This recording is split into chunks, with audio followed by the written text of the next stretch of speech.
Ya. Bueno, agradecemos la invitación, Juan, Juliana, todas las personas que conforman Travesía Vital. Para nosotros como Metáfora Centro de Terapia del Trauma, y yo como su cofundador, no puedo dejar pasar esta oportunidad para nombrar a el otro cofundador, mi gran amigo y compañero de la vida en esto del trabajo terapéutico con personas que han experimentado situaciones tan complejas como el abuso, el maltrato, la violencia. Felipe Paredes Ramos, él es psicólogo, con él vamos a estar compartiendo la última semana de mayo, también mediante esta misma modalidad. Vamos a presentar dos artículos que hemos escrito en estos últimos 2 años, uno de memoria traumática y experimentación intrusiva, y otro particularmente de rumiación, que son elementos que me interesa bastante poder compartir con ustedes, eh, porque creemos particularmente en metáfora que el conocimiento, y cuando se produce conocimiento local, este debe ser democratizado y debe ser conversado en todos los espacios, no solamente en los espacios académicos y formales, sino en espacios de conversaciones un poco más horizontales como esta, que creemos que son bastante nutritivas, que un congreso formal donde va la figura a exponer y el resto solamente escucha. Creo que lo que queremos con esto es compartir nuestra experiencia y que básicamente sea una conversación agradable en estos temas y en estos tiempos tan complejos. Tiempos de crisis política, tiempos de crisis sanitarias, pero igual encontramos la forma de reencontrarnos. Y bueno, Melody es una de las colaboradoras que lleva bastante tiempo con nosotros. Ella nos acompañó en diversas charlas, seminarios, talleres, en Valparaíso, también en Iquique estuvimos haciendo unas jornadas. Hay distintas y distintos colaboradores que hemos tenido en distintos momentos, por las distintas temáticas. No voy a poder nombrarlo a todos, así que me perdonarán, pero bueno, hoy nos acompaña Melody, con quien partimos esta exposición sobre los mapas narrativos. Melody, si estás por ahí, puedes cambiar la Sí, diapositiva. acá estoy. No, Perfecto. Gracias. tratando de hacer esto. Ahí sí. Ahí está. Perdón. Vamos.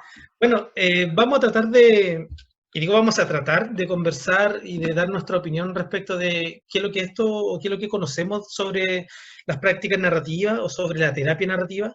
Lo que vamos a proponer no es la verdad respecto de la terapia narrativa, sino es una aproximación a cómo nosotros la comprendemos, el ejercicio de traducción que hemos hecho en nuestros contextos locales, que es uno de los elementos centrales que nos plantean David Epstein, David Denbrough, Marcela Polanco, Tom Carson, cuando vienen a Chile.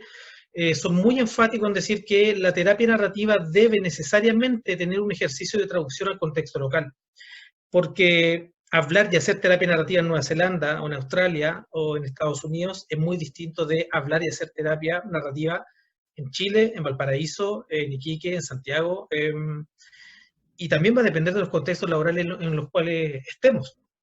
Esta pregunta obviamente no la voy a responder en este momento, sino vamos a tratar de responderla en el recurso de la exposición. ¿Y por qué hablamos de mapas en narrativa y no hablamos de técnicas narrativas? Eso es una primera distinción que queremos dejar muy, muy bien en claro. Es que los autores plantean que los mapas de externalización, de reautoría, de ceremonia de definición, los que vamos a ver hoy, son aproximaciones o acercamientos a conversaciones terapéuticas. No es que debamos seguir esquemáticamente, como dice el paso 1, luego el paso 2, luego el paso 3, sino que en la práctica, lo que nos plantea White en su libro póstumo de la conversación continua, es que los mapas van entrelazándose.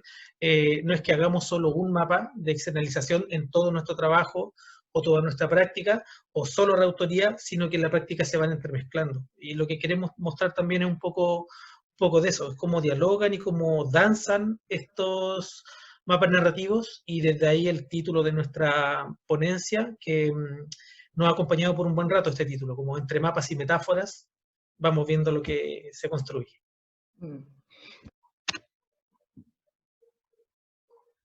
Alexis. Ya, para ir finalizando ya con esta presentación, dejamos para el último el mapa de ceremonia y definición y testigos externos. Antes de adentrarme en esto, me gustaría mencionarles que las prácticas narrativas no son una práctica estática, lo hemos dicho en distintas ocasiones, constantemente están mutando y están transformándose. El año pasado, el 2019, vino a Chile David Epstein. Él viene casi cada 2 años a Chile habitualmente y nos presentó no recuerdo bien el nombre, pero era una especie de ceremonia de definición, pero básicamente lo que él hizo fue ritualizar y teatralizar el espacio de un tribunal. Una mujer que ha sido víctima de maltrato severo y grave durante muchos años y que obviamente no tuvo justicia. Ahí, entre Chile y Australia tenemos alguna semejanza. Y lo que hizo él fue actuar ese juicio donde se enjuiciaba a su agresor que estaba muerto. Las prácticas narrativas nos invitan a inventar, a innovar y siempre guardando un poco los principios éticos que hemos mencionado, el tema de la externalización, el tema de la agencia personal, la doble escucha, estar muy atento a lo que las personas valoran. Y el año 2018 o 2016, no recuerdo muy bien, Tom Carson, que es un terapeuta narrativo, también nos presentó una variante de esta ceremonia de definición, que es que la que les voy a mostrar yo con testigos externos, reales, por decirlo así, personas que existen. Y Tom Carson nos presentó una ceremonia con testigos internos que están dentro nuestro. Estas otras voces que hablaba Melody. Entonces, creo yo que es bien interesante como seguirle el hilo y la historia a las prácticas narrativas, porque no es que se crearon en los años 80 y se mantengan exactamente igual, que no voy a nombrar ninguna otra técnica de otra orientación para no herir susceptibilidades, como otras orientaciones. Y eso les permite mucha flexibilidad. Entonces, lo que les quiero mostrar son la ceremonia de definición. Les voy a contar de una ceremonia en particular que tuvimos la oportunidad de realizarla. Para mí, si ustedes me preguntan, este es uno de mis mapas preferidos y cada vez que puedo hago ceremonias, parezco cura haciendo ceremonias de este tipo. Y es bastante interesante porque lo que ocurre, si bien tiene una estructura muy definida, lo que ocurre en la ceremonia generalmente se sale de esa estructura y es muy, muy resonante para las personas que están ahí como para quienes intentamos guiar estos procesos. Bueno, ¿qué es lo que es una ceremonia de definición? Básicamente es invitar a personas que no necesariamente están en los procesos terapéuticos de los consultantes a ser testigos de sus historias de sobrevivencia, de lucha, de las batallas que han librado contra sus propias dolores o experiencias que los han marcado. ¿Qué es lo que permite la ceremonia de definición? Permite enriquecer los relatos preferidos. ¿Por qué se centran en este elemento fundamental de los relatos preferidos de la persona? Porque constantemente tenemos una serie de rituales como sociedad occidental que tienden a degradar las respuestas del otro. Lo mismo que mencionaba Melody antes, o sea, si el duelo te dura ya 2 años, estás en un duelo patológico. O sea, yo como en la posición de experto defino que tu forma de dolor es enfermiza, siento que para ti probablemente no lo es, porque cómo sufre el otro es algo que jamás vamos a poder saber. Podemos hacer el ejercicio mental de entender o tratar de empatizar o de conectarnos con esa vivencia, pero el dolor del otro jamás vamos a poder tener un acceso completo y que podamos vivir nosotros mismos. Entonces, se conforman estos ritos para estar en contraposición de los ritos que son más inadecuados o degradantes, o las respuestas que tiene la gente. Generalmente la respuesta, las opiniones de las personas que rodean a alguien que ha vivido trauma, abuso, violencia, maltrato, tienden a minimizar lo que la gente hace. Es como cuando una persona, una mujer, por ejemplo, que vive víctima de violencia muchos años y le cuenta a una amiga o a un amigo o un familiar, las respuestas que puede tener no son necesariamente favorables. Es decir, bueno, ¿y por qué estáis con él todavía? o va a denunciar, y el carabinero, y hay videos de esto, en vez de acoger esa denuncia, o el de la PDI o quien sea, cuestiona esa denuncia. Bueno, ¿y usted tiene pruebas para decir, acusar a su esposo de esto? ¿Por qué no denunció antes? No sé si estas preguntas ustedes las han escuchado. Ojalá que no las escuchen mucho porque son preguntas bastante degradantes y bastante maltratadoras hacia las personas. Entonces lo que tratamos de hacer acá es enaltecer los relatos preferidos, rescatar las luchas, los valores, los sueños, lo que las personas hacen. ¿Con qué? Con testigos externos. De hecho, Melody fue testigo en una ceremonia que hicimos en 2016, en una jornada, donde en esa jornada, este no es el caso que le voy a contar, pero para que entiendan que esto se relaciona con otra ética, con la ética de la horizontalización, donde nosotros, o al menos yo como profesional, no me posiciono en un sitial distinto, superior con las personas que estoy trabajando. Si bien hay relaciones asimétricas que tienen que ver con el poder, conocimiento y los estatus y los estudios, lo que intenta hacer uno en prácticas narrativas es horizontalizar esas relaciones para que esa relación sea un poco más saludable, amena, bien tratante. En esa ceremonia participó una mamá y una joven que ambas habían sido víctimas de violencia y de abuso en distintas etapas de su vida, y los testigos eran 4 profesionales, 3 psicólogos, 3 psicólogas y una trabajadora social. Eso inmediatamente ayuda a horizontalizar las relaciones, porque vamos a ver acá que la estructura tiene que ver con cómo se ve a la persona que está respondiendo, rescatando todo lo que ella hace, pero también cómo esas historias que nosotros escuchamos resuenan con nosotros y nos mueven para distintos lugares. ¿Puedes mover, hacer clic, Melody? Gracias. Entonces, lo que les voy a contar ahora es una ceremonia de definición que realizamos hace un par de años ya en un centro de reparación de maltrato grave y abuso sexual infantil, donde habían 3 jóvenes, Burbuja, Bombón y Bellota. Obviamente no son las 3 jóvenes que yo estaba trabajando con ella. Por favor, de nuevo. Donde Burbuja era una joven de 14 años que estaba iniciando su proceso de terapia mandado por el Tribunal de Familia. La siguiente. Bombón era otra joven de 15 años que llevaba un proceso medianamente avanzado, 6-7 meses de terapia, y la llaman para la pericia de credibilidad de relato. Y por su parte teníamos a la última, Bellota, de 17 años, una joven que había finalizado su proceso terapéutico, había ido a pericia, había ido a juicio y su agresor estaba en la cárcel. Un poco la excepción de lo que pasa en abuso sexual infantil, pero teníamos estas 3 jóvenes con 3 experiencias distintas. ¿Qué es lo que ocurre acá? Es que en un momento de los encuentros terapéuticos con Burbuja, ella me pregunta, oiga tío, ¿cómo son los juicios? Refiriéndose al juicio oral. Ella había escuchado algo ya se venía, que primero se venía una pericia y después se venía un juicio. Esos 2 elementos esta joven Burbuja no los manejaba porque tiene que ver más con aspectos legales y técnicos de la psicología. Entonces yo le respondo con una pregunta. ¿Quieres que te explique cómo es un juicio? O sea, ¿qué es lo que pasa en un juicio?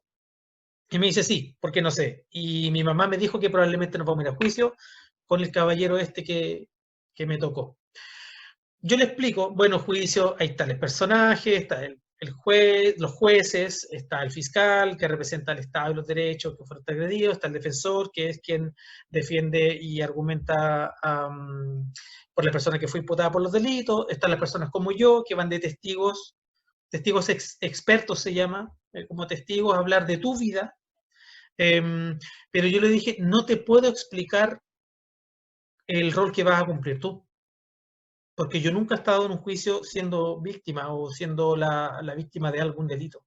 Yo te puedo explicar el juicio como yo lo vivo, yendo a hablar de la familia y hablando de lo que tú haces, de cómo tu familia ha respondido, de cuántas veces vienes para acá, cosas relativamente de ese tipo. Y yo le digo, le propongo, ¿te parece si invitamos a otras chiquillas que sí han ido a pericia y que sí han tenido un juicio para ver cómo te responden ellas? Porque yo no te voy a poder responder esa pregunta. Quizá en realidad podía responderla, pero lo que me interesaba a mí era incluir a otros en el proceso terapéutico de Burbuja. Entonces aparecen las sesiones con Bombón. Bombón también está muy preocupada porque se venía La pericia, muy encima, prácticamente el mismo ejercicio, le conté de qué se trataba la pericia, pero que yo nunca he sido periciado como un sujeto víctima de delitos sexuales. Entonces le puedo contar de qué se trata, cuáles son las teorías de la base, qué es lo que es la calidad del relato, todo eso, pero no le puedo contar la experiencia de alguien periciado. Y me acordé de Bellota, que había pasado por todo su proceso y ya estaba egresando de nuestro PRM. Así que le propuse lo mismo a Bombón. Le dije, oye, si invitamos a otra chiquilla que tiene esta experiencia, que fue a la pericia y también fue a juicio, y conversamos entre todos acá, y ambas, todas dijeron que sí. La característica principal de esta ceremonia es que lo que decidimos hacer es incluir otra ética, la ética de asesorar al asesor. Es decir, jóvenes, otras jóvenes que han vivido experiencias de abuso y han pasado por la pericia y el juicio, colaboran, contribuyen, ayudan, apoyan, agencian a otra chica que está en la misma situación. Entonces con Burbuja, teniendo presente la noción de agencia personal, le dije, Burbuja, ¿te parece si tú haces la entrevista? Si tú le escribes la entrevista, escribes lo que quieres saber a la bellota que pasó por todo esto, y con ella construimos las preguntas, ella las construyó en realidad. Yo estaba ahí observando. Y las preguntas tenían que ver cómo es el juicio, qué te pregunta el fiscal, qué te pregunta el defensor, cómo están parados, cómo está ordenado ese espacio. Cosas muy parecer simples. No siga avanzando, Melodía, hasta ahí nomás. Eh, Cosas al parecer muy simples, pero que ella necesitaba saber. Y por su parte, Bombón, yo le propuse que ella fuese la testigo de esta conversación, que solamente escuchara y que después le iba a hacer un par de preguntitas. Armamos ese escenario, ahora sí me lo di. Armamos ese escenario, esa ceremonia. Entonces, Burbuja entrevistó a Bellota, otro clic, nuevamente, mientras Bombón, Ceci y yo éramos testigos. Todavía no, todavía no. Para. En esta primera entrevista fue la que Burbuja pudo preguntarles en sus términos y en sus condiciones y en sus palabras a Bellota qué es lo que significaba el juicio, y Bellota fue respondiendo. Y una pregunta muy interesante que se le ocurrió a Burbuja es, ¿cómo fue que pudiste hablar en el juicio? Sabemos que hablar después de una experiencia de abuso es difícil, en un juicio donde está lleno de abogados es más difícil todavía. Y donde hay un abogado en particular que es el defensor que está encargado de preguntarte y de quebrar tu relato. Esa es mi visión reduccionista del rol del defensor, por si acaso. Entonces, se desarrolla la entrevista, Bellota responde, nosotros escuchábamos. En un segundo momento, lo que hago yo es entrevistar a Bombón, a la testigo del medio, que no había ido, que estaba con un proceso avanzado, pero que venía a la pericia, con estas 4 categorías de indagación que plantea White. Primero, le pregunté a Bombón, bueno, ¿cuáles fueron las expresiones o lo que dijo Burbuja o Bellota que te llamó la atención a ti? Y ella rescata, la Bombón dice, esto de cómo ella se preparó para hablar. Entonces ya hubo un elemento común entre las 3, que era la dificultad de hablar esto frente a un tribunal. Entonces yo iba registrando todo eso en mi mentecita. Luego entrevisté, luego, ¿podrías mencionarme alguna imagen de esto que mencionó Burbuja o Bellota? Una imagen, una metáfora, una idea, ¿cuál fue la idea que se te vino a tu mente? ¿Te imaginaste algo? Y ella dice, sí, me imaginé a una mujer luchando. Una mujer luchando, y empezamos a indagar sobre eso. Luego, las otras 2 categorías, que es resonancias y transporte, tienen que ver con Bombón. Las 2 primeras tienen que ver con lo que escuchó de esa sesión. Y luego le pregunto a Bombón, de esto que tú escuchaste, ¿hay algo que te mueva? ¿Hay algo que se parezca en tu vida? ¿Hay algo que te haya hecho sentir de una forma especial? ¿O te haya así como hinchado el pecho con las emociones? Y me dice, sí, y vuelve al tema del hablar. Esto de hablar, porque para mí es muy difícil poder hablar. De hecho, Bombón en las sesiones, eran sesiones no muy habladas, por decirlo así. Eran sesiones muy pausadas, muy lentas, y que no duraban más de 45 minutos por su propia forma de enfrentar el dolor. Y luego le pregunto, esto que tú escuchaste, ¿para dónde la categoría dice transporte o catarsis con K, que White rescata de la palabra griega movimiento, más de la catarsis de el expulsar o hablar de las emociones así sin un filtro. Le pregunto, si tú piensas antes de esta conversación, ¿para dónde te movió esto ahora? Y lo que dice Bombón es, me movió a querer hablar de lo que viví. Hasta antes de esto no quería ir a juicio, no quería ir a la pericia, no quería hablar más del tema, pero escucharla a la bellota que pudo pasar todo ese proceso, me lleva a querer hablar.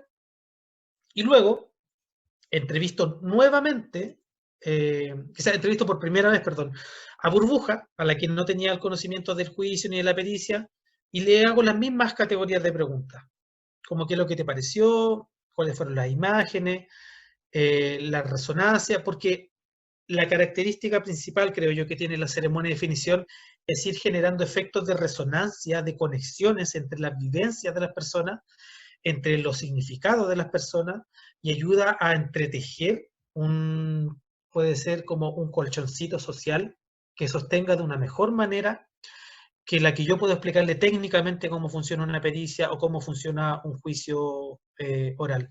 Melody, la siguiente, por favor.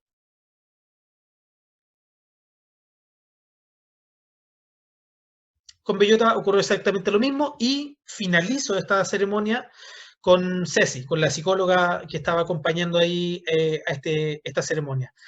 Y con Ceci solo indago en las dos últimas categorías, en las resonancias y en los movimientos. Es importante mencionar algo que olvidé, pero que es fundamental. Los testigos en ceremonia de definición tienen que estar preparados. Tienen que estar preparados no con qué es lo que van a responder, sino que elaboren sus respuestas rescatando los saberes, conocimientos, luchas del otro. Porque un testigo que va y me dice, oye, qué bueno lo que hiciste, no un testigo que contribuya a generar este espacio de colchón social o este antídoto que menciona White como antídoto frente a la soledad que impone el trauma. Y en un tercer momento, no preparado, esto es lo maravilloso de la ceremonia de definición, lo que empieza, cuando ya finaliza formalmente la ceremonia, empieza una conversación muy abierta, espontánea, de otras cosas, de otros saberes, de otros aspectos de la vida de esta chiquilla, de la bellota Bombón y Burbuja, que no estaban contempladas. Y todas estas conversaciones se dieron en un sentido muy respetuoso, volvieron a hablar de cómo se preparaban para el hablar, qué es lo que les ayudaba. Bellota mencionó que una de las cosas que más le costó fue controlar su nerviosismo. Y al final le preguntan, bueno, ¿y cómo lo controlaste? Y Bellota dice, no lo controlé. No lo controlé y así todo pude hablar. Entonces eso reforzó la idea de Bombón, de decir, mira, la Bellota pudo hablar a pesar de que se puso muy nerviosa. Y luego exploramos algunas estrategias de cuáles las estrategias que le servían antes, en otros momentos donde se hayan puesto nerviosas, de cómo enfrentar esta situación. Y bueno, las jóvenes, en definitiva, se transformaron en asesoras de otras jóvenes, que creo yo una respuesta técnica y elaborada en ese momento no hubiese contribuido de esta forma a los procesos terapéuticos de ambas en realidad, de las tres, no solamente de Burbuja. Entonces lo que emerge es la colaboración genuina, la horizontalidad, y no emerge el conocimiento y el saber técnico que puede tener uno, sino emerge lo que nos importa mucho en terapia narrativa, es el conocimiento local, situado, la experiencia de cada persona en relación con otros. En Melody puede apretar. Entonces, para ir despidiendo esta exposición, les traje dos citas. White, el 2016, que ya no escribió el 2016, él lamentablemente falleció hace un par de años, nos invita a trabajar desde la colaboración, desde los contextos sociales, en una terapia, por decir de alguna forma, política en el sentido de relevar y tener muy presentes las posiciones de poder y las relaciones de poder que existen en todo ámbito, y que en este caso las relaciones de poder entre las jóvenes estaban más o menos equilibradas, no así cuando uno trabaja directamente con otra joven, y que esto de alguna forma cataliza la ayuda hacia las propias personas a ser vistas en sus propios términos, a ser reconocidas, a ser validadas, a ser enaltecidas. Palabras que hemos mencionado hasta el cansancio en esta exposición. Y también como las personas atestiguan el valor de la otra, atestiguan que pudo hablar a pesar de estar nerviosa. O sea, no se le cuestionó en ese momento. No se le dijo, oye, pero no tienes que estar nerviosa. No. Y qué bueno que lo hiciste, qué bacán que lo hiciste estando nerviosa. ¿Cómo podría hacerlo yo? Y ahí emerge la colaboración. Y una cita que pareciera escapar un poco a la ponencia, pero que quiero traer porque es muy importante desde la neurociencia. Pat Ogden nos plantea la necesidad de trabajar con esto es muy técnico, como en la rama parasimpática del nervio vago, el nervio vago, el vagal ventral, que lo que está implicado en la conexión social. O sea, una neurocientífica nos está diciendo, oye, trabajemos esto del trauma en colaboración y en conexión con los otros, y un terapeuta narrativo lo está diciendo exactamente lo mismo.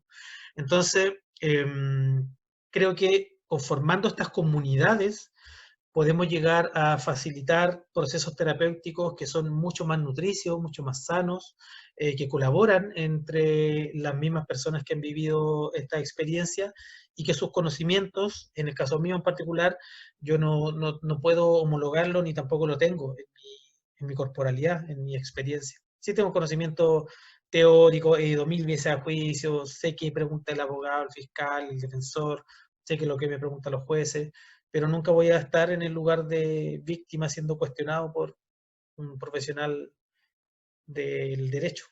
Y creo que eso marca la diferencia. ¿Melody?